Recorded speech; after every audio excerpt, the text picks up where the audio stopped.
Okay, something that I noticed this morning. I went on YouTube and was looking at uh, trying to get an idea of what I might speak on. I'm going to be on the Prove All Things program on the 3rd of January, and but anyway, I noticed that because of the songs that we've added, every one of those programs starts with just simply start recording.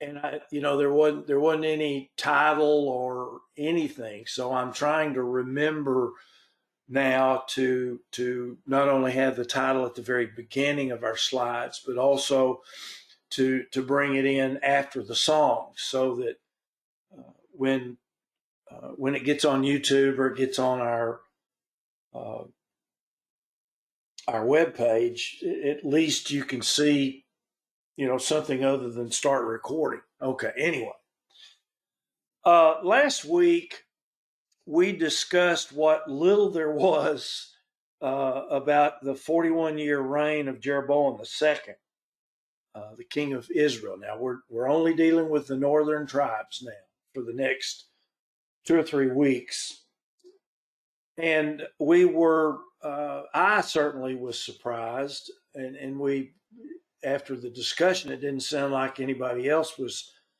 overly familiar with the fact that Jonah was mentioned, and Jonah was a prophet to Israel, and apparently did much more than what we read in the book of Jonah, but we don't have any information on anything that he said. So, it goes back to the God doesn't put everything in the Bible, he just puts the important stuff. So there were other prophets, speaking, but no other information about Jonah's uh, uh, prophecies or communications with the northern tribes. We discussed Zechariah, the son of Jeroboam II, and Shallum, who murdered Zechariah. And they each, now you all have to forgive me for my sense of humor, uh, and Shallum and Zechariah both reigned for about an hour, being a little facetious. Actually, 6 months and 1 month. I mean, these guys were knocking each other, these kings were knocking each other off like crazy, uh, sort of like it started off way back when we first started our study. So, as you can tell by this timeline, and I'm again very appreciative of Mark for giving us this colorful and deep in information uh, timeline. And I have taken this timeline, as you all know, and I've condensed part of it down when we were talking about a specific amount of time or certain kings. But you can see here in the yellow king, the yellow up here, that these kings weren't lasting very long. Zechariah and Shallum and Pekahiah, they just didn't last very long. But and it takes us back, and as a matter of fact, I'm going to mention these guys today. We've got Elah, Zimri, Tibni, and Omri that, at the very beginning of the split, didn't make it very long. Now we're only about 40 or 50 years. Now we're over in here. We're only about 40 or 50 years from the Assyrian captivity, as you can see here. But one of the things that we're going to find out, and maybe I can't remember if we've talked about it much or not, but Assyria had been picking off pieces of Israel a little at a time. And we'll talk about that a little bit today. And they finished them off around 720, 725 BC, somewhere in that range. So we're going to begin today's study with King Menahem, who murdered King Shalom. So here we are. We got Menahem here, who murdered King Shalom, who only reigned for, I think it was 30 days, either 30 days or 7 days. Zechariah and Shalom reigned that way. And then we've got this other timeline, which it's not as good as the one Mark gave us, but it does show a little easier where the prophets were and what kings they reigned under. This one does it, but it does it with little colorful slide things. But in addition to that, we've got this one, which is really good, and you can see that. Now we're on Israel. We're all on everything we're going to talk about is over here on the right-hand side today. And in 2 Kings 15:13, it says, Shalom, the son of Japheth, began to reign in the 39th year of Uzziah, king of Judah. Now, I will say this. Uzziah, king of Judah, is, let's see what they call him over here. Well, it does. There he is, Azariah, whose name also was Uzziah. But anyway, so Shalom only reigned for a month, and Menahem became king when he murdered King Shalom, who had murdered King Zechariah. Now, Menahem, he didn't reign a long time. I think it was 10 years. But he was a very powerful, evil, and ruthless king. But in his power, as many of them did, came from his leadership of the army of Israel. 2 Kings 15:13, Shalom, the son of Japheth, began to reign in the 39th year of Uzziah, or Azariah, king of Judah, and he reigned for a whole month in Samaria. Now, in 2 Kings 15:14, it mentions a city, Tirzah. Now, Tirzah was mentioned way back in the beginning of our study, and I'll show you that here in just a second. But here's a little bit about Tirzah. Number one, here's a map. And again, now today I've got maps, charts. I just had all kinds of fun putting this thing together. And you'll see this particular map more times than just this one. But here's Tirzah, here's Samaria, and those really are the only two I want to talk about right now. It said in the previous verse that Menahem had gone up from Tirzah. Well, why Tirzah? Well, because at that time, and if we can remember back 6 months ago, Tirzah was the capital of the northern kingdom of Israel. And I had forgotten that. I was thinking it was always Samaria, but it wasn't. It was Tirzah. And Tirzah was the capital during the reigns of Baasha, Elah, Zimri, and Omri. Right here at the very beginning. There's Jeroboam the first. So this is just, right at the beginning of the split. And the capital of the northern tribes was in Tirzah. And Omri, this last one here, if I can get my mouse to move, right here, Omri reigned from Tirzah. And he reigned for 6 years, after which he moved his capital to Samaria. And for the rest of the time that we're going to, we've been talking and we'll continue to talk about the northern tribes, that's where the capital of the northern tribes were. And in verse 15, now the acts of Shallum and his conspiracy which he made. Well, what was a conspiracy? Well, it was a conspiracy because he killed King Zechariah. Behold, they're written in one of these books that we don't have a copy of. And here again is that map. Menahem was a man of war.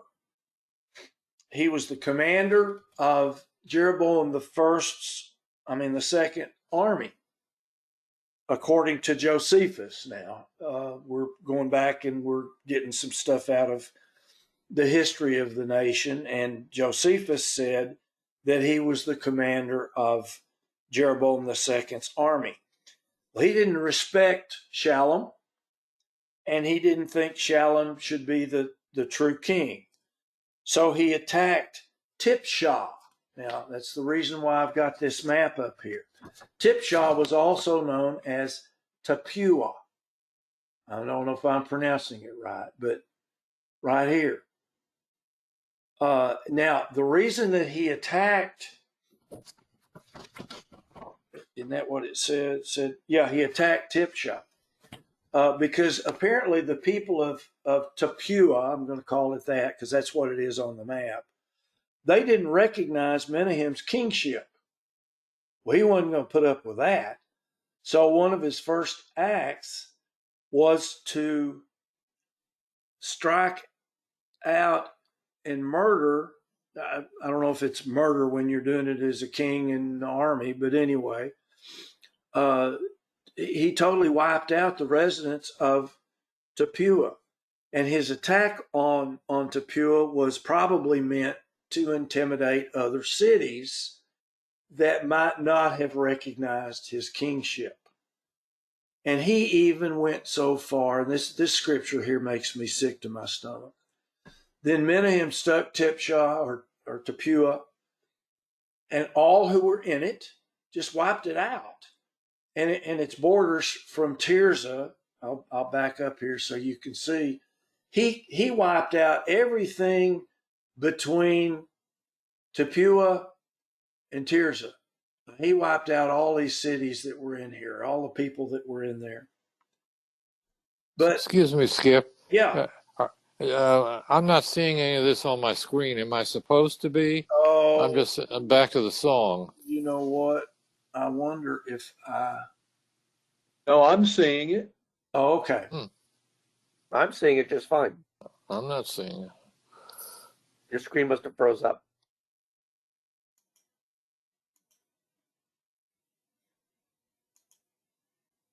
Yep, you were fine. Okay, yeah, I'm just trying to catch myself up here. You closed out your screen completely. Okay, I'm gonna reconstruct my screen. You just need to reshare. You were fine, Skip. Yeah, I got you. There we go. Rod, you may have to leave the meeting and come back, Rod. Okay. I see it now. Okay, good. All right. Okay, so Menahem really got after these folks in this area here. It doesn't specifically mention Shechem. It just says that he struck Tipshah and all who were in it and its borders from Tirzah because they did not open to him. And then it says, and this is what makes me sick to my stomach, therefore he struck it and ripped up all its women who were with child.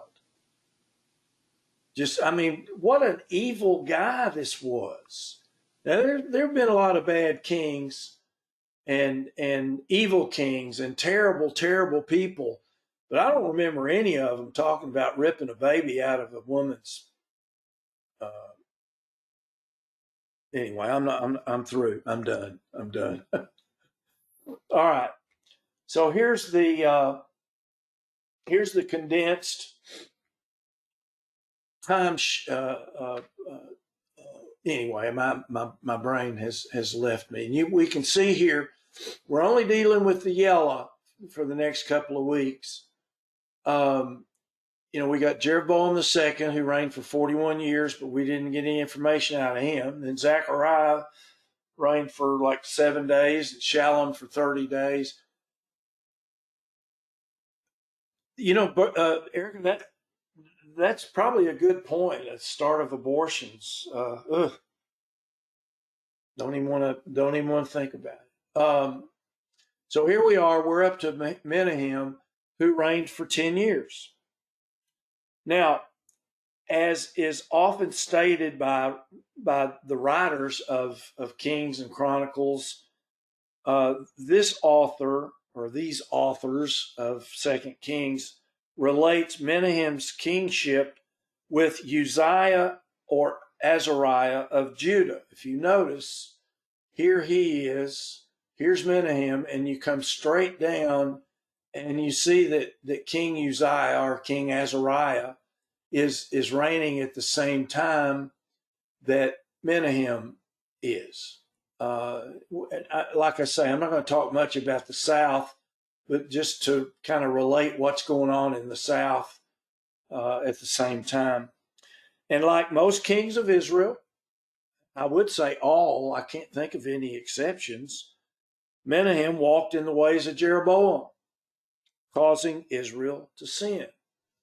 Going all the way back to Jeroboam I, who put up the 2 golden calves in Dan and Bethel. He allowed shrines to be built on the high places, Asherah poles, Baal worship, all of that. Well, it's still going on in the north. So, like most kings, Menahem walked in the ways of Jeroboam, causing Israel to sin. Now, verse 17. And notice the kings of the south reign a little bit longer than the kings of the north do. In the 39th year of Azariah or Uzziah, king of Judah, Menahem, who reigned for 10 years, which was a long reign for the northern kings. But anyway, he became king over Israel and reigned for 10 years in Samaria. Now remember, we've moved our capital to Samaria. He did, and this statement's made about almost every king. He did evil in the sight of Yahweh. He didn't depart all his days from the sins of Jeroboam, the son of Nebat, which he made Israel to sin. In other words, he didn't stop the northern tribes from worshiping their pagan gods or the little Elohim that were alive and well, in the unseen realm, going on in the north. And because of Menahem's military training, remember he was the head of the army of Jeroboam II. He saw the danger coming from Assyria, and he tried to head it off by bribing the king of Assyria. And in verse 19 here, Pul, the Assyrian king. Okay, now his real name is Tiglath-Pileser III. So Tiglath-Pileser III and Pul is the same person. It's sort of like my name's Joseph Reynolds Martin Jr., but you all know me as Skip. Now, I don't know that if Pul was a nickname like Skip is, but you get the point. And I'm just going to use Pul going forward. It's a whole lot easier to pronounce. So it says, Pul, king of Assyria, came against the land, and Menahem gave him 1,000 talents of silver so that he'd leave him alone.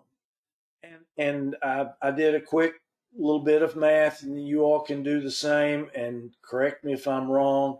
but this was about $300 million worth of silver by my calculation. So if you all find something different, I think it came out to 293. So as far as the weight goes, the talents of silver, a talent was about 75 pounds. Okay, so we got what, 7,500 pounds of silver? 75,000. 1,000 pounds. Sorry, dropped a zero. Isn't that right? 75 times 1,000, 75,000. 5,000, yeah. That's a chunk of silver. They needed Samson to carry it around for them. Wow, what a chunk of money. But it didn't work. Menahem thought, okay, I'll pay Poole off and he'll leave us alone.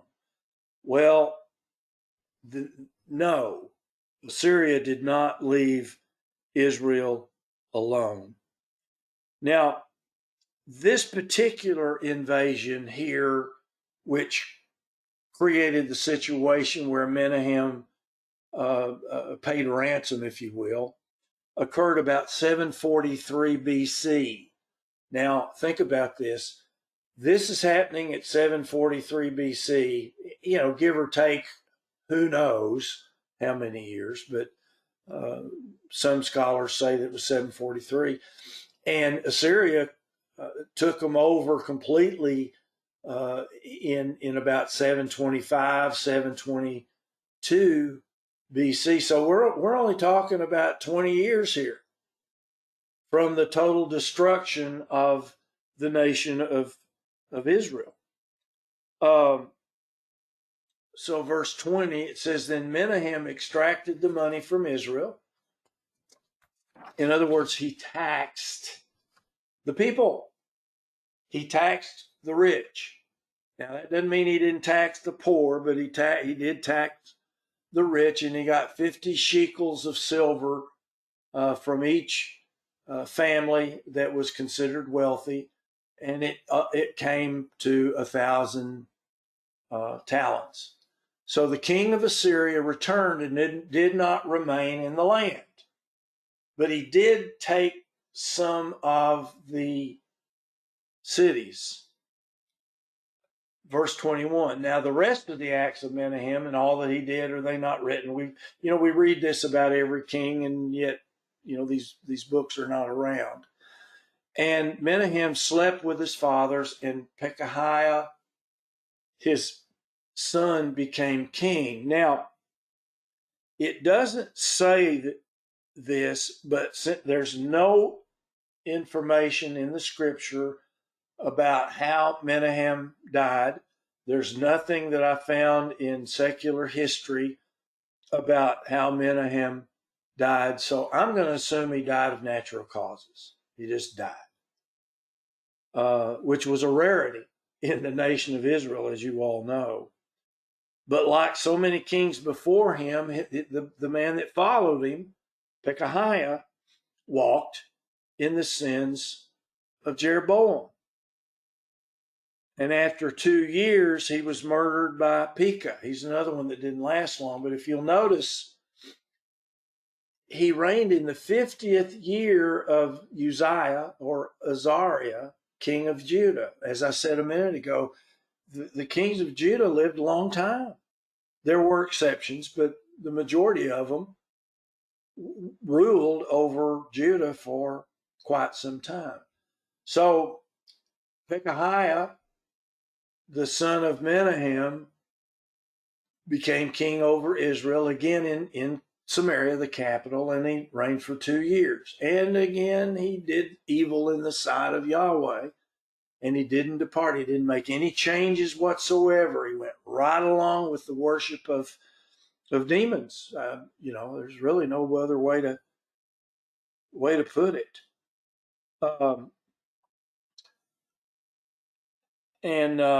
Now, remember what I said about the capital being in Tirzah?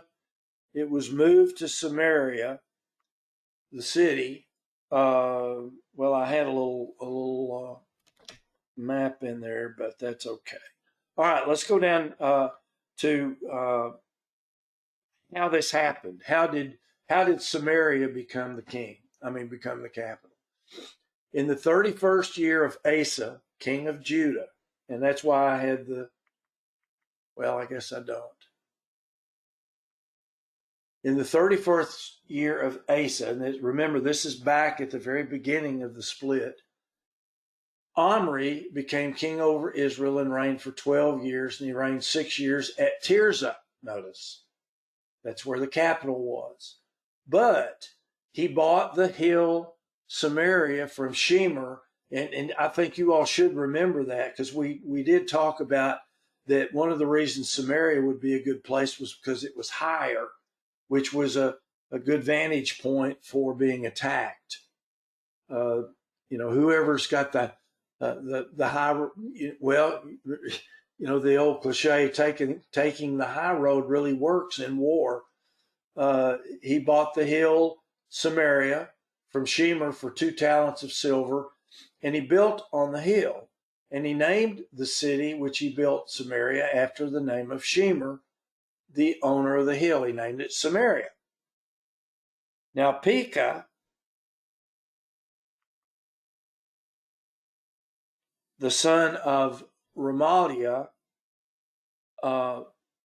his officer, conspired against Pekahiah. I can't, these names just really get me. But anyway, he conspired against him and struck him in Samaria, in the very castle. He was murdered along with these 2, I don't know, princes. We don't really know who they were. And with him were 50 men of the Gileadites. And he killed him and became king in his place. Now, the rest of the acts of Pekahiah and all that he did, they're written in this, in one of these books, again, that we don't have access to.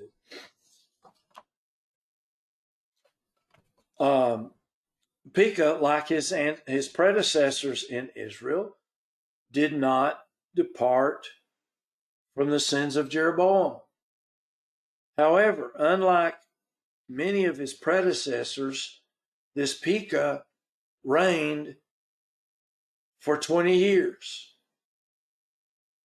That was a long time for the kings of the north.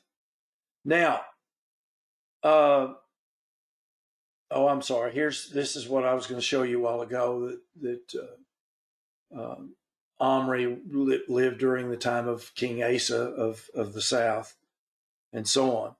So on the timeline, you'll note that Pekah reigned about the same time as Ahaz of Judah. Notice, here's Pekah, and then Ahaz. And as we've talked about the last couple of weeks, there were times when there were 2 rulers. Here's 1, 2 in the south, and here's 1 in the north. When there were, maybe they were called regents. I'm not too sure. But now, notice this name right here, Isaiah. And Isaiah was a prophet to Judah. Notice it's blue and it's also green. And so it fits down here. He was the prophet to Judah. And it's in this also. Right here, here's Judah, and here's Isaiah, who was a prophet during all of these kings' reigns. Of course, they didn't reign very long, but he was a prophet during all of their reigns. Well, at this particular time, King Rezin of Syria and Pekah of Judah, right here. Here's Rezin spoken of here. He reigned for 30 years in Syria at the same time as Pekah. Well, they got together and they hatched a plan. And they were secretly working against Judah which would have been during the reigns of Jotham and Ahab. And they tried to pressure Judah into joining their opposition to the growing power of the Assyrian Empire, which may not have been a bad idea, but it wasn't what God wanted them to do. And so through Isaiah, and yes, we are actually talking about a writing prophet here. First one since January the 1st. We're going to talk for a minute about a writing prophet, a guy named Isaiah, I think we're all familiar with.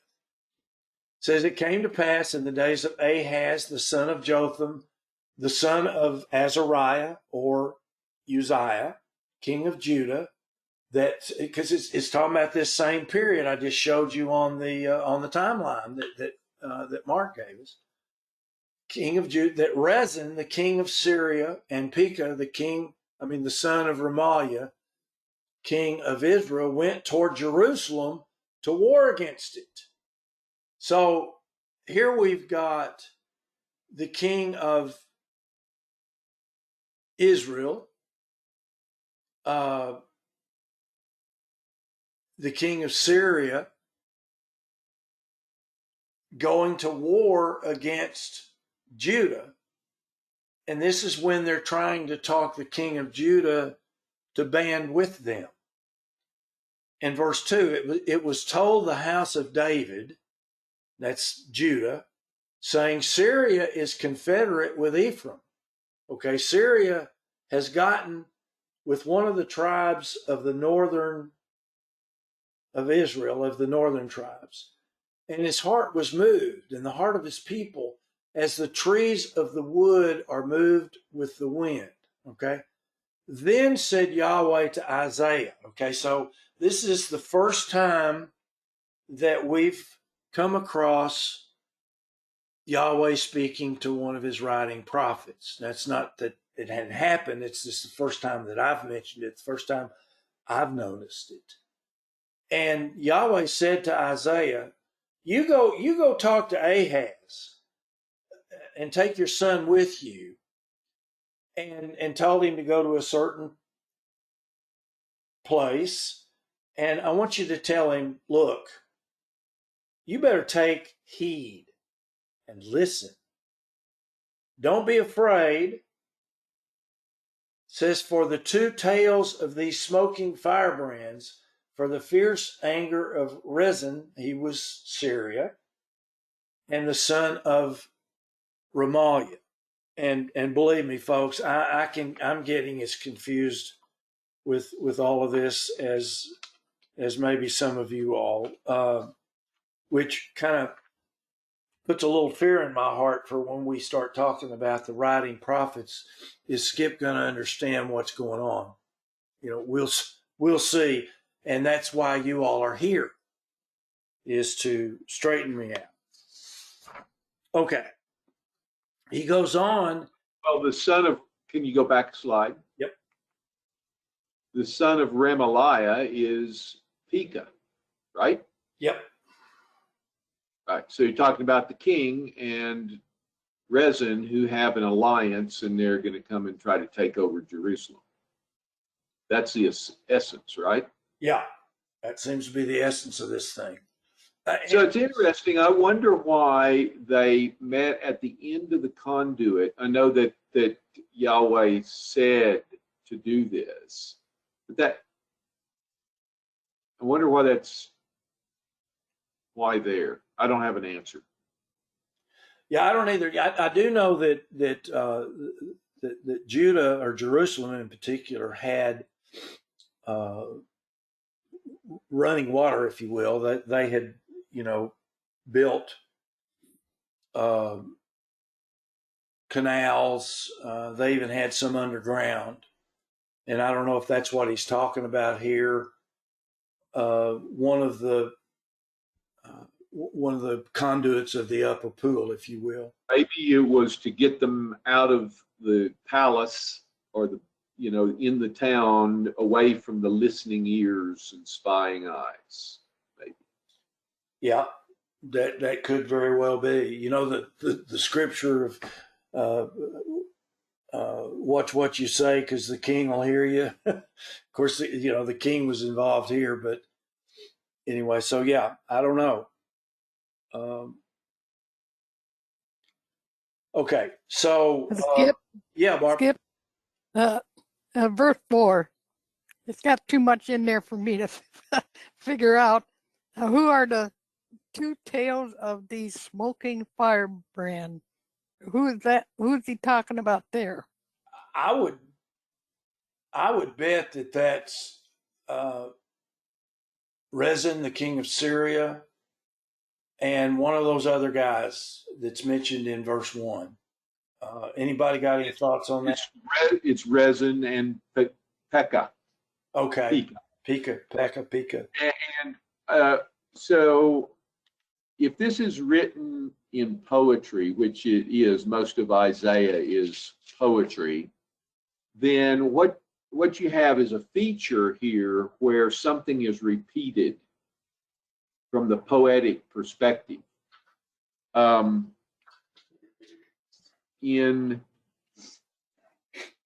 This is formatted a little differently than my Bible, but that verse, all of these verses are verses of the poem.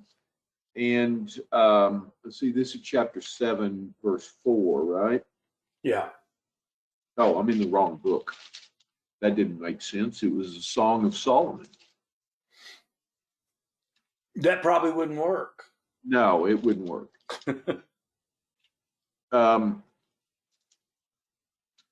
Well, that's not a poetic verse. But it seems to have a point that, you know, you've got a statement of who it was, colorful statement. Do not fear or be faint-hearted for these two stubs of smoking firebrands. And then it's repeated in a different way. For the fierce anger of Rezin and the son of Remaliah, which is Pekah. So it's just a repetition of what is said in a colorful way and then repeated again with, you know, a description that's less colorful. Yeah, would that be something like Jesus saying something about James and John, and then in a little farther down talking about the sons of thunder? Yeah. We use those kind of figures of speech all the time. Yeah. So in verse 4, Barb, based on what Mark's saying, and I think he's right, that two tails of the smoking firebrands are referring back to verse 1, and it's Ahaz and Pekah. You know, what's interesting, speaking of language, is, you know, in our culture, we don't refer, it's almost to me, reading this verse, that it's an insult in a way. That the prophet or God is telling Isaiah to reference them as basically, we would call it in our modern day language, don't be afraid or scared of these two butts, of these smoking, you know, loudmouths. The fierce anger of Rezin with Pekah. That almost, I would think, in modern language, that might be how that would be written, because he's referencing them with tails. Great point, Michael, because it's downplaying their supposed power in the face of God. Yeah, they're tails. They're not heads. Tails are basically, in their language, is the lowermost part. We would call them rear ends, butts, horses' rear ends. You know, that kind of language we would use. I just find it interesting that he's referencing them as the you know, the butts in a way. I think you all are hitting right on it. The part about for the fierce anger of Rezin of Syria, does it mean, is that saying that he's the power and these other guys are, you know, low life scumbags? By the way, I got to tell you all this. I got a call from Tommy Davis. Tom, I don't know if Tom's with us today. and he said, I need to ask you. No, he's not with us.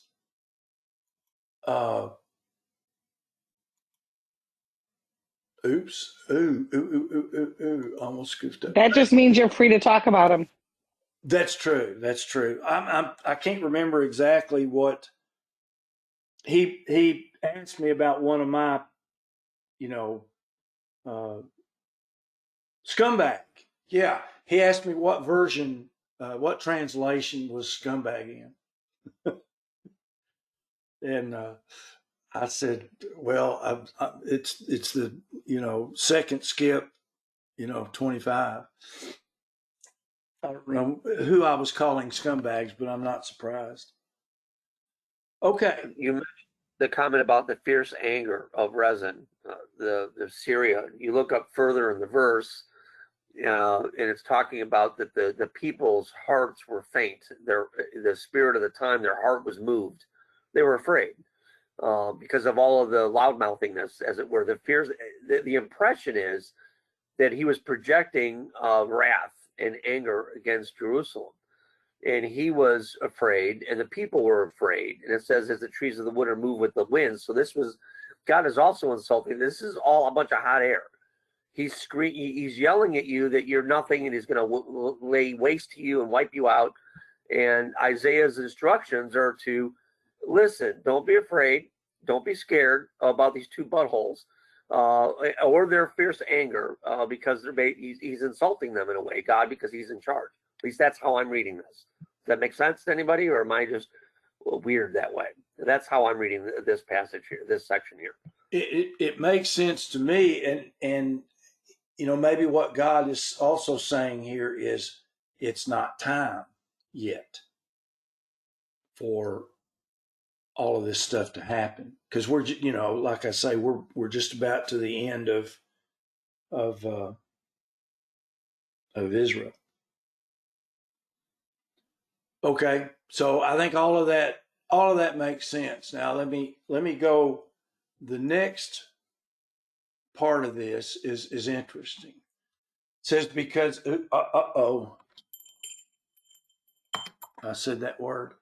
Because Syria, Ephraim, and the son of Remaliah have taken evil counsel. Okay, so Syria and Ephraim, we never know whether when Ephraim and Manasseh are used, whether it's talking about just the tribe of Ephraim or whether this is talking about the northern tribes.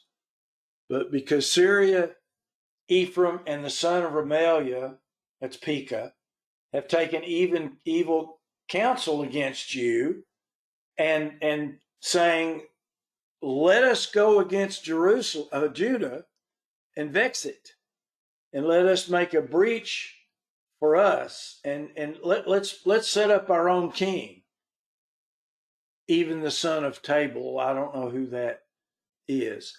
And then God comes back in here and he says, thus says Yahweh Elohim, this won't stand. It ain't going to happen. For the head of Syria is Damascus, and the head of Damascus is Rezin. And with 65 years, within 65 years, shall Ephraim be broken, that it be not a people. And it happened before then, but it says within 65 years. And we're talking, 40 years at this point, something like that, 35, 40 years. God was angry with the northern tribes, and maybe something happened after Isaiah said something about verse 8 that made God even more angry. And he said, okay, I am done with you people. I'm going to allow Assyria to come in and wipe you out, take you captive. Anybody else see it that way? Yeah, pretty much. I mean, what I find interesting in verse 6 is basically what I'm reading there is that we're going to cause chaos against Judah, and then we're going to rig their elections, and we're going to put a puppet in place that we control for their use. Is basically how I'm reading that. You know, keep it stretched again. That's a good way to put it.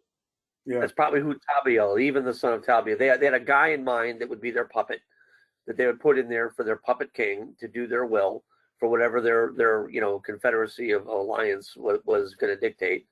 And basically, God says, "Don't worry about it because it ain't going to happen." What I find interesting is that Ephraim's not only going to be broken, but it's no longer going to be a people. It's going to be basically wiped out, like you said. Yep. That's the judgment of the Lord. Yep. And we're gonna see today in some of the scriptures as we go forward that Israelites are at different times being taken up into captivity. It didn't happen all at once. This war with Assyria lasted a long time, and I don't have the numbers, but as I said earlier, Assyria goes in and they pick off a piece of the nations, and it wasn't just Israel. There were other nations around. Syria was one of them, and they pick a piece of it, and they would take those people into captivity. But everything else is going fine. We're doing just fine. Just because they took the northern, 10% of our country, 90% of us are still in good shape. So, this is happening over time. It didn't happen all at once. Okay. Incremental. That way they don't notice what's happening. But what I pick up on, innocent blood that is shed, our Father remembers. You just read several verses ago about the king and slaughtering all the pregnant women of the land, and this was done to their own people. So this was it Manasseh doing this, and that innocent blood that's slain. All of these, like Erica put in the chat, it was the start of abortions. I don't know if it was the start, but you're essentially looking at the slaughter of the unborn, or the women with child, both the mother and the child. And, our Father remembers all that. And, judgment comes. It is exacted, and we're getting really close to where this goes. And so I think a cautionary tale for us to assume that because we live in prosperity, or have lived in prosperity, that, an entire generation of Americans that we slaughtered in the womb, we're going to have to pay for that. We're all going to suffer for it. I mean, if Abraham Lincoln's thought that the Civil War was judgment from the Lord for the sin of a Christian people having slaves, we should literally tremble in our boots at what is going to be exacted of us in this generation, and the later generations for what we've done to the unborn in this land. Looking at what God's done in the past, I don't know if God's the same today, yesterday, and tomorrow.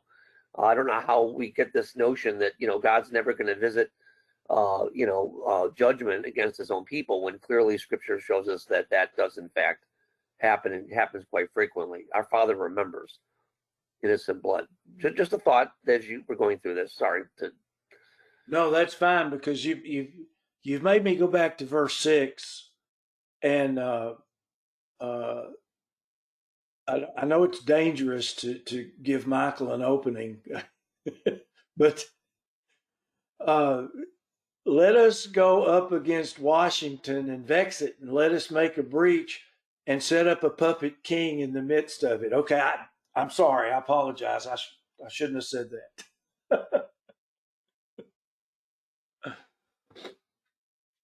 It sure sounds. Said it was perfect. It sounds familiar, doesn't it?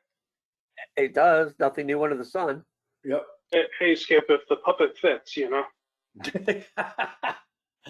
Good one. Okay. I better go on before we get off, because we could easily get off. This has been great. I think we definitely understand the nuances, if you will, of these verses. Now, in 2 Kings chapter 15, it says, in the 52nd year of Azariah or Uzziah, and again, 52-year reign, king of Judah, Pekah, son of Remaliah, became king over Israel in Samaria, and he reigned for 20 years. But guess what? Verse 28, shock, shock, shock. A king of the north did evil in the sight of Yahweh and didn't depart from the sins of Jeroboam. I know we're all shocked when we read that. So now remember how I've mentioned and some of you all did too, how Assyria was picking off parts of Israel a little at a time. Here's one. Okay. I'm going to read this scripture and you can look at this map. In the days of Pekah, king of Israel, Pul, king of Assyria, came and captured Ijon, Abel-Beth Maacah, Joanna, Kadesh, Hazor, Gilead, and Galilee, all the land of Naphtali, right here. Right here. Assyria came in and attacked them. Okay, so get that picture of the map in your head because I'm going to bring up the scripture. Oops. Nope, I don't have the scripture.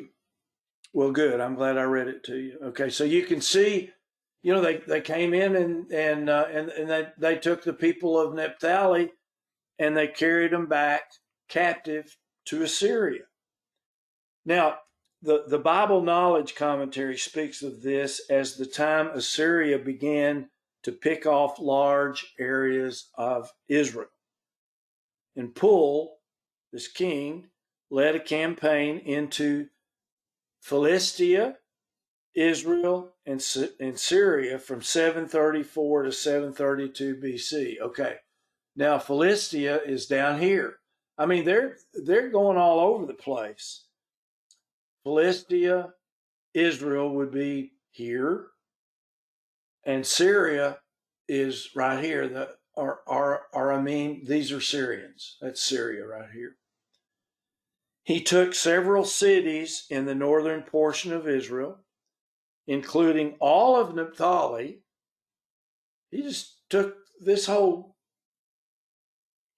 country section out, and for the first time began to deport people to Assyria. A second deportation followed 11 years later. That tells you how close we are. In 722 BC, and that was it. That was the end of they took the whole nation. Just 11 years after they started picking off here and parts of this. So Assyria, over time, has taken the whole nation. The history of Assyria, according to the Bible Background Commentary, shows that Pul, the king of Assyria, overthrew Pekah and replaced him with Hosea. Let me see there it is. Okay. Notice Pekah is the king right before Hosea. But everybody doesn't agree with that. Shock, shock. Hosea was the last king of Israel around 725 or so, and it says that Pul demanded a heavy tribute from Assyria in 732 BC. Okay, a few years before the nation was taken captive. But verse 30 shows something different. It says Hosea, the son of Elah, made a conspiracy against Pekah It's the first time that's happened, isn't it? That there was a conspiracy against a king, struck him and put him to death and became king in his place. That's not what the Bible background commentary said. You know, we're going to find differences. Doesn't bother me at all. But anyway, so Hosea murdered Pekah and became king in his place. And this happened in the 20th year of Jotham, the son of Uzziah. I don't know if yeah, here we go. All right, here's Jotham. So here's the 20th year, you know, somewhere, well, let's see, from 750, it'd be right in here. Of course, Hosea could have conspired with Pul to end the life and rule of Pekah. You know, we don't know. Whatever happened, we do know that Pekah was murdered and Hosea was now the king. Verse 30. Oops, I've already read that. Okay. Now, here is where we begin to hear from some of the writing prophets, as we heard from Isaiah of you know, a few minutes ago. Now, here's something from Hosea. Now, Hosea, look over here on the right side, Israel. Hosea, Jonah, and Amos were the prophets to Israel. And notice how long Hosea was a prophet. Through, you know, the reign of Jeroboam II, Zechariah, Shallum, Menahem, Pekahiah, Pekah, and Hosea, and the king Hosea. He prophesied for a long time, and I've got a prophecy in here that he put in Hosea. The king was Hosea, and the prophet's Hosea. The word of Yahweh which came to Hosea. Robert, I think it's your computers. Anybody else having any problems with going from slide to slide? No, mine's working fine, but you know, Robert's mentioned well, Rod and Robert both are having issues. So I don't know if it's. Are you guys on a smartphone? Are you on a computer? Yeah, smartphone. Mine's working okay though. Okay, yours is working okay. Robert has screen stuck too. He might just be his computer. It may be, Robert, that your the screen is stuck. You're on a computer. Okay, it may be your internet feed is just stuck. Are you hearing us? Obviously, you're hearing us in real time. Just the screen is frozen. Yeah, the audio is going to go through faster than the video is. So, okay. All right. So the word of Yahweh came to Hosea, the son of Beeri, during the days of these kings. All right, it's Uzziah, Jotham, Ahaz, and Hezekiah, kings of Judah. Okay. So we're down here in the green. Uzziah to Hezekiah, which is what I've cut out here. So it's from here over to here is when he's the prophet, and it's also during the time of Jeroboam II, and also it would be all of these other kings too, but it doesn't mention them. It just mentions Jeroboam. So he says during the days of those kings and during the days of Jeroboam, the son of Joash, king of Israel. And so we can see that it's talking about here, but it also covers this. He just didn't talk about all of the kings. Now, note on the timelines when the kings of Judah are mentioned, who was reigning in the south at the same time. He doesn't give us all the kings, but if you look at the kings in the yellow, you can see that the kings of the north are Jeroboam through Hosea, the last kings of the north. And he mentions the house of Jehu. This is interesting, and I think we may have covered this way back when, but it's not going to hurt to cover it again. You remember Jehu was anointed by well,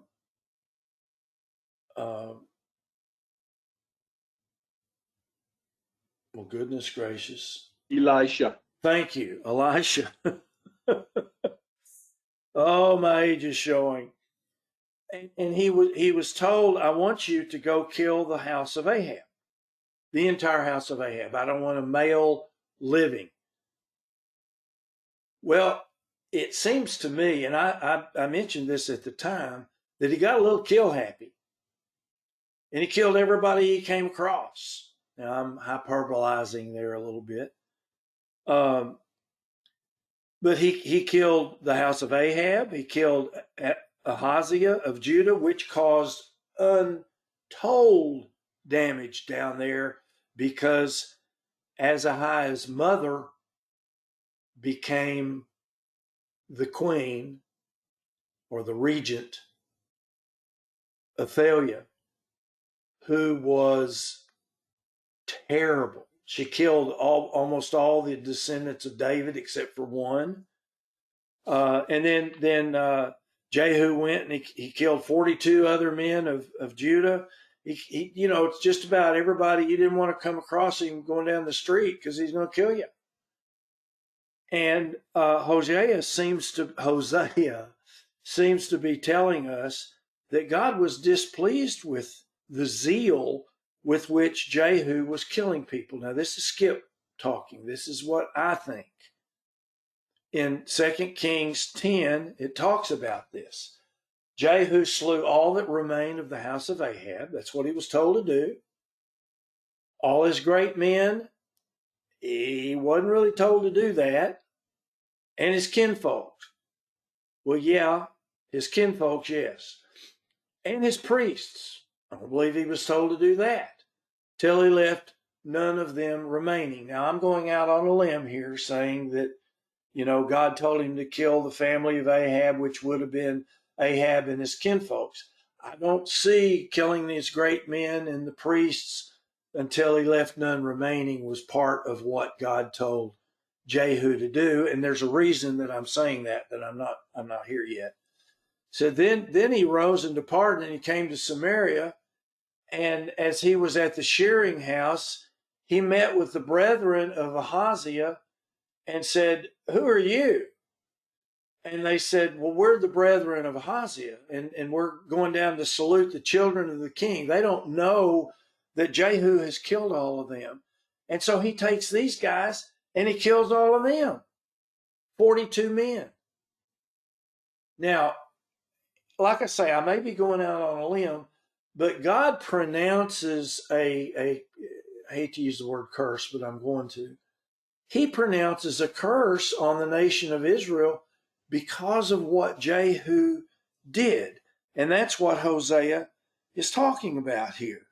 Hosea 1:2 says, when Yahweh first spoke through Hosea, Yahweh said, "Go, take yourself a wife of harlotry." And this is a metaphor of how the nation of Israel treated Yahweh. "Have children of harlotry, for the land commits flagrant harlotry, forsaking Yahweh." Okay, this is a metaphor of the way Israel acted or treated God, if you will. So he went and he took Gomer, the daughter of Diblaim, and she conceived and bore him a son. Now, verse 4 is where it starts talking about what I've been saying about God was not happy with Jehu. It says, and Yahweh said to him, "Name him Jezreel." If you remember, Jezreel is one of the places where some really bad stuff happened up in Israel. "For yet a little while, and I will punish the house of Jehu for the bloodshed of Jezreel. I think that's what God is saying here. I think he's saying Jehu went too far, and I'm going to punish the house of Jehu. And I will put an end to the kingdom of the house of Israel. This is Hosea talking, and he was a prophet to the north. Let me go back right here. Hosea was a prophet during all of these kings' reigns. And God told Hosea, all right, I'm done. I have put up with them as long as I can, or as long as I'm willing, and I'm going to put an end to the house of Israel. Now, Hosea, during the reigns of all of those kings, kept warning Israel of her coming doom. And of course, the leaders and the people of Israel continued to ignore his warnings. They continued to worship the false gods of Baal, Asherah, and others. And God got to the point where he said, that's it. I'm not fooling with these people anymore. I've had it. They won't listen. They will never listen. So I'm going to wipe them out. I'm going to scatter them throughout the whole world. And then, some people get into, the British Israel and stuff, which I'm not going to get into. He says, I'm done with it. So, okay. That's it for me for this week. Next week, we'll take a look at 2 Kings 17, because as I said, we're going to jump around a little bit and try to just cover what's said about the northern tribes of Israel, the northern nation of Israel. And we're going to see the end of the northern tribes.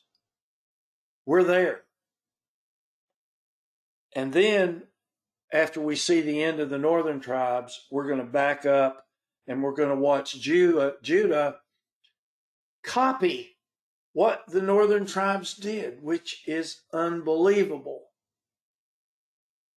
But I'm sure some of us have siblings that are either older or younger, and the younger sibling probably didn't learn from the mistakes of the older sibling. And I know that's a very bad metaphor, but I think everybody gets the point. So that's it for today. Couple of things. Yeah. Hoshea, not that I'm pronouncing it correctly, I'm just trying to differentiate the king that is spelled in the English Hosea and the prophet Hosea are actually the same word. Oh, okay. For some reason, the translators, I'm not a technical language expert by any means at all, so I don't know if there's a little comma or something in the Hebrew, but the commentary I was reading said they're actually the same. Actually, it was an intro to the book of Hosea, I believe. Maybe not. Anyway, it's the same word. It's also interesting that this is the same word, the same root or the same type of word that Joshua is, and of course Jesus' name was really Joshua, or as maybe properly pronounced Yeshua. Yeah. It all comes from the same root type. And Hosea the prophet, his name means salvation. And if you think about what his message is, the message that God inspired him to put down, it's about salvation, even though a lot of trouble has to be gone through before that happens. His message is, overall to the nation of Israel, is that God's not happy with what you're doing. Repent, because God is merciful and does result in salvation. So, there's a message here, and of course, that's a very important part of what Paul writes in either Romans or Corinthians about not my people and they will be my people, which were the sons, the children. So it's interesting how all this stuff kind of ties together. Yeah. Yeah, one thing to note in your comments there, Mark, is again that I key into is that God is, despite the fact because of their sins, he's going to wipe these people out. These are his people. And he's going to bring them to utter ruin and desolation and captivity, and they're going to cease to exist as a people. But he's going to provide a way for restoration, ultimately, at the time of the end, for his own word's sake, for his own name's sake. He's not doing it for the sake of the people. And I think Scripture actually says that he's doing it because his word is true, and he made these promises to Abraham, and he's going to see them through, despite the fact that we are rebellious and sinful and backstabbing people. That God is still going to make his word happen. His promises are true; they can always be counted on.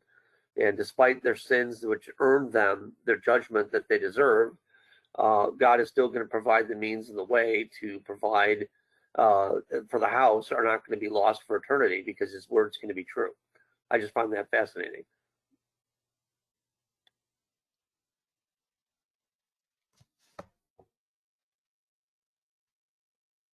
Okay.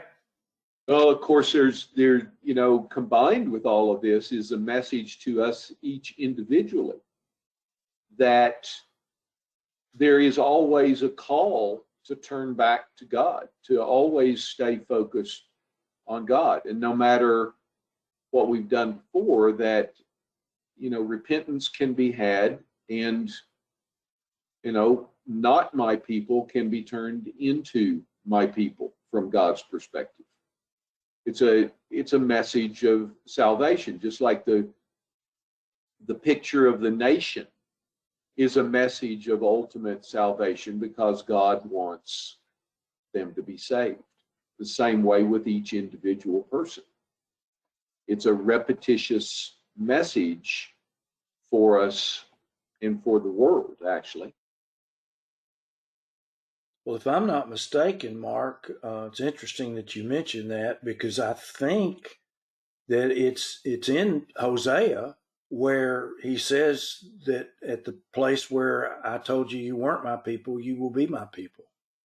I'm not 100% positive about that. But that's correct, and that's a theme that Paul uses.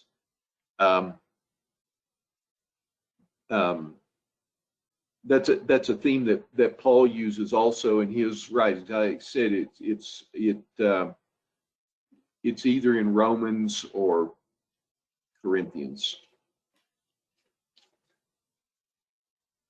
Yeah, because I remember, and that really sticks out to me because, as you all well know, every once in a while I'll let loose a skip stupid comment. I thought that because I had not read the context in 100 years, that it was talking about Gentiles, and I remember I was corrected very quickly, and very, very, very. It got the point. Let me put it that way. So but anyway, um, okay. Well, I tell you what, it's been easier for me. I don't know about for you all, but it's easier for me to just concentrate on one of the nations, and we're gonna dispose of Israel, pretty quickly, and then we'll turn back to Judah. But this has worked out well for me. I hope it's okay for you all. Yeah, it's more, it helps. One of the things that I noticed as you went through this today, and it just made me think of current events in a way, or not our current events, but just recent history. That phrase that God gives us that we're to endure to the end.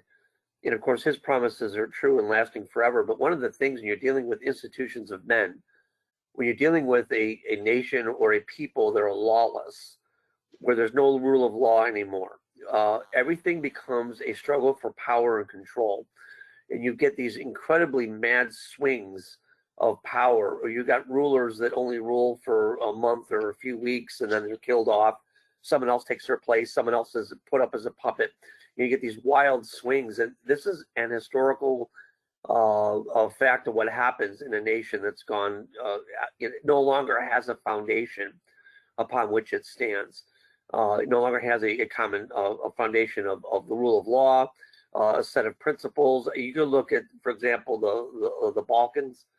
When you have a nation that's become balkanized, and it swings from one extreme to another, different kings, different rulers are put into place, and that's kind of what you're seeing happening here in Israel. And of course, history kind of plays that kind of wild swings like birth pangs, as it were, before the end finally comes. And so, as those of us that walk in the way, again, the common warning is that we're to endure to the end.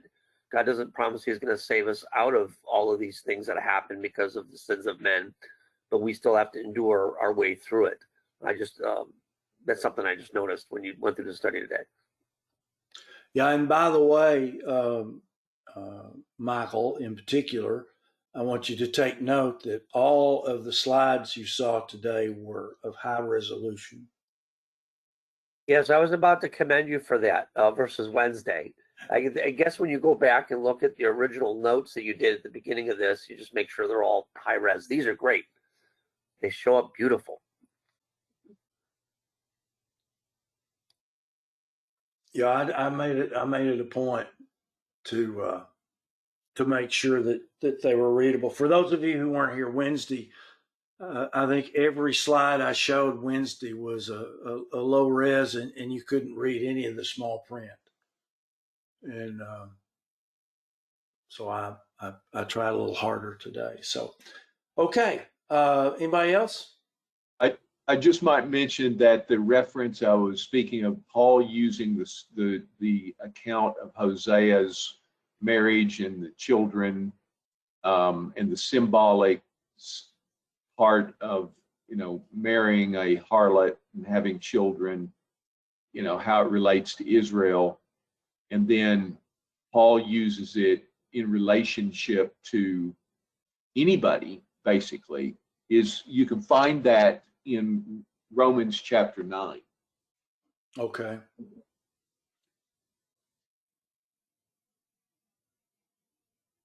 Just an open question, Skip. As we're getting near the end of the northern tribes of Israel, when they're about to be, when God says, "All right, that's it, everyone, get out of the pool," which, by the way, is your phrase, which I find very amusing, because that's just like a dad. All right, that's it. You guys have horsed around enough. That's it. Everyone get out of the pool. We're done. Everybody out of the pool. Right. That's right. I find that amusing. So he's about to tell everybody to get out of the pool. Before we jump back to to Judah, back to the green bar at the bottom, would it I guess since your thought was let's stick to Israel and finish it out before we jump back to Judah and what happens with them. Would it be wise then to jump and go into, say, Amos, Hosea, and read those books and study those before we jump back, or do you want to just get through the history and then jump to the writing prophets? I think go ahead. I think that's a good idea. When we were going through Paul's epistles, one of my regrets was that we did not, when he was in Acts, when we were going through Acts, we didn't. When he got to Galatia, we didn't jump back and read the book of Galatians, because I mean, it would have taken us forever to get through that, but I think it would have been more clear. I think it's a great idea. We've got, let's see, here we go.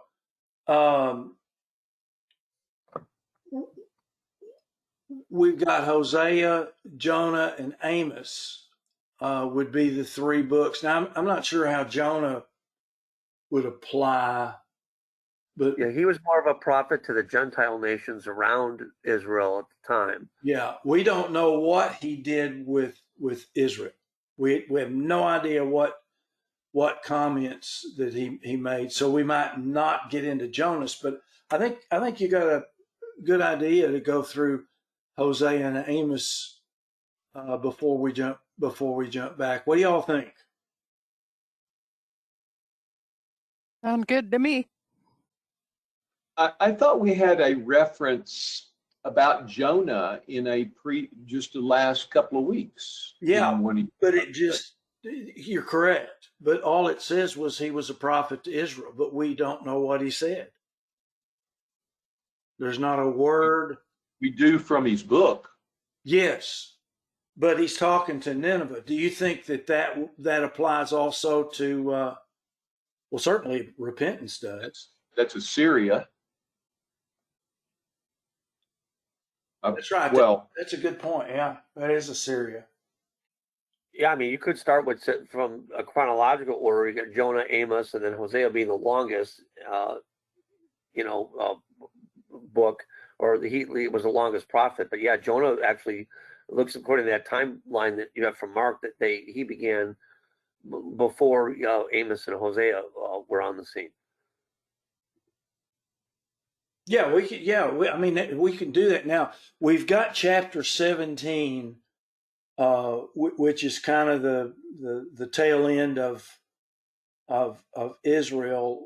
Do we want to go all the way to the captivity, or do we want to just right now just stop and go into these books of the prophets and then come back to that, or how do y'all want to do that? No, I think you should finish through the captivity, and then we could go back and read what God's prophets were, having known what the fate is going to be and why. Then we could go back and read what God inspired the prophets to warn them about, knowing what the end result is.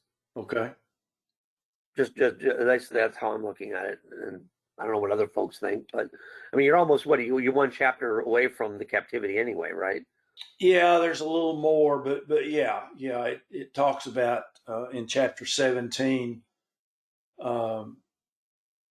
We pretty well get rid of Israel.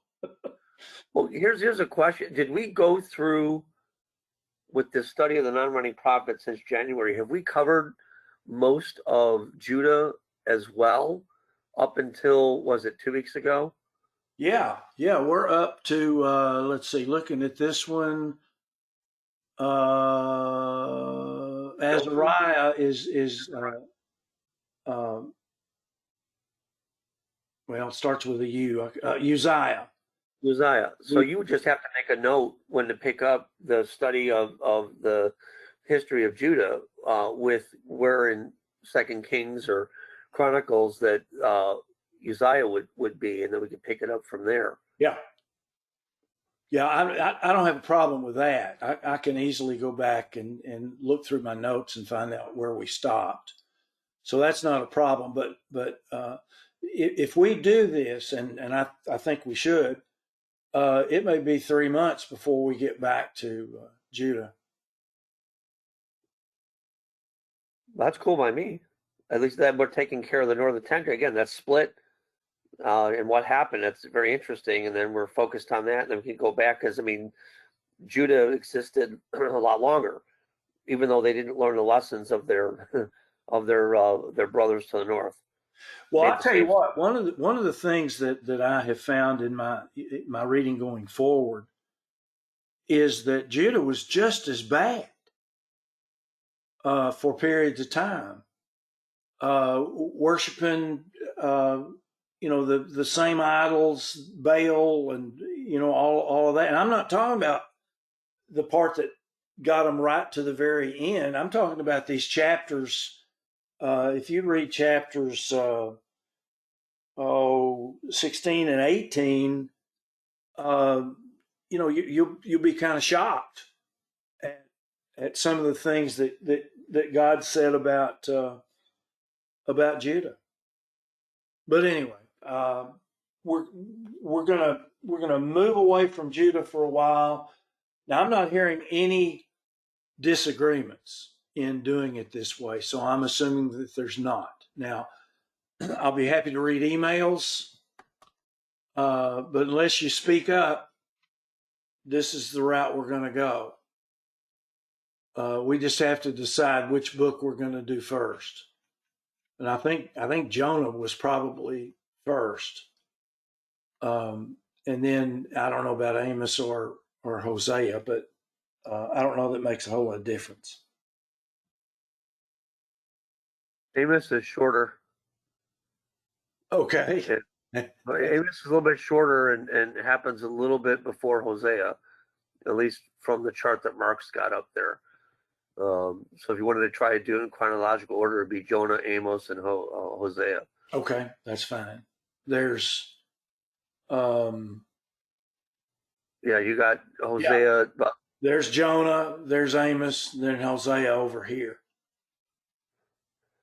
And then the green are for the southern tribes. So we wouldn't talk about Micah or Isaiah yet.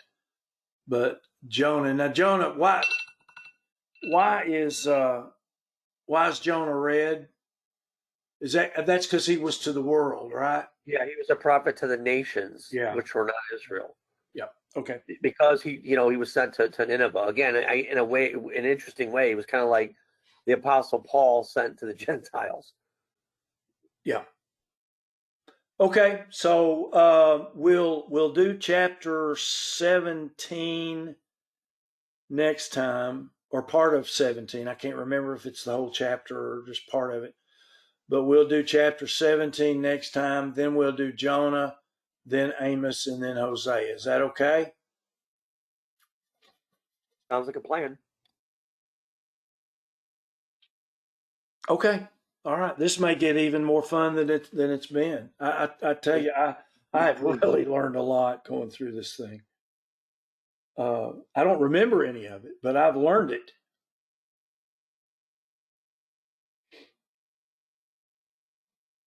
Okay. Anything else? All right. Michael, would you close us out today? Sure thing. Almighty Father in heaven, Jehovah, the God of Abraham, Isaac, and Jacob, we come before you, Father in heaven, very grateful and thankful for the service that Skip, your servant, has provided to us today to be able to expound upon your word, the history of your people. And again, we see the wisdom in the words of your servant Solomon, who said that there's nothing new under the sun. And we're reading that human nature is the same thing. And so we're thankful, Father in heaven, you've inspired us with these studies to help us to see, Father in heaven, how your word plays itself out, that your promises are true.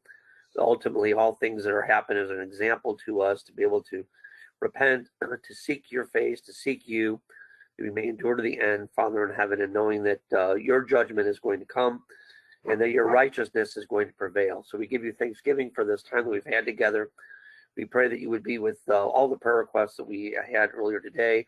Be with all of us as we continue into this week. Those that are traveling for Thanksgiving next week, we pray for safe travels for everyone that is going on the road. We're thankful and we give praise to you, Father in heaven, for the blessings you have poured out upon this nation, that we have this opportunity to pause as a people that are growing lawless and wayward, to pause and remember, Father, you are the author of our blessings, our prosperity, and our liberty. And it's good for us, Father in heaven, to take the time to acknowledge you, to give you praise and thanks for the physical blessings you provided this nation that we still enjoy because we're not starving to death as other nations that don't follow your way. And we're giving you thanks, Father in heaven, while you may be found for these blessings. And again, we thank you also for the peace that we have to meet together, to be able to share your word, to praise you together as a people. We just give you thanksgiving, Father in heaven, for these things. And ask for your dismissal now and praise you in the name and by the authority of your Son, Yeshua, Christ the King. Amen. Amen.